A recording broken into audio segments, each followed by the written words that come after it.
अनंत परद्रव्यों को, उनके प्रत्येक द्रव्य के अनंत अनंत गुणों को और प्रत्येक द्रव्य की अनंत अनंत पर्यायों को भी जानता है। ये ज्ञान का स्वभाव है, सुपर प्रकाशकपना। ठीक है।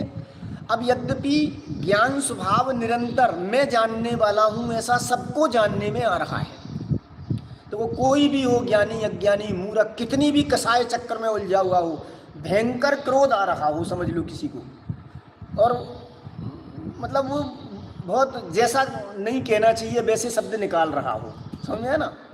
अब इतने में कोई बड़े पुरुष पहुंच जाए जिनकी वो जो जिसको क्रोध आ रहा है बहुत बहुत इज्जत करता हो, उनको बहुत महान समझता हो, वो पहुंच जाए, तो उसी भयंकर क्रोध के काल में भी उसको ज्ञान हो रहा है कि नहीं हो रहा कि ये क्रोध न्यारा है और मैं जानने वाला न्यारा हूँ।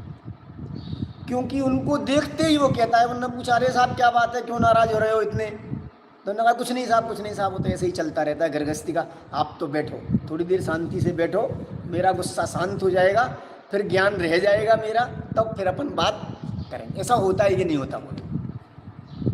क्रोध के समय पर भी वो भेद विज्ञान चलता है कि नहीं चलता कि ये क्रोध मेरा स्वभाव नहीं है, थोड़े समय बाद ये मेरा क्रोध शांत हो जाएगा और फिर अपन शांति से बात करेंगे। तो 2 मिनट तक कुछ नहीं बोलता, क्योंकि अभी तो वो कसाई के आवेग में है ना, तो शांति से बैठता है, इधर उधर की बातें करते हैं, फिर पूछते हैं हाँ साहब बताएं कैसे हैं, क्या है वो सब।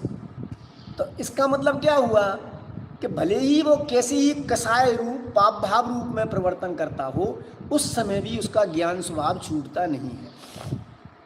और किसी से भी कहें अपन कि क्या आप जानते हो उसके बारे में, क्या जानता हूँ, तो जानता हूँ ये बात क्या सिद्ध करती है कि आत्मा का स्वभाव जानने का है, ये बात सिद्ध होती है।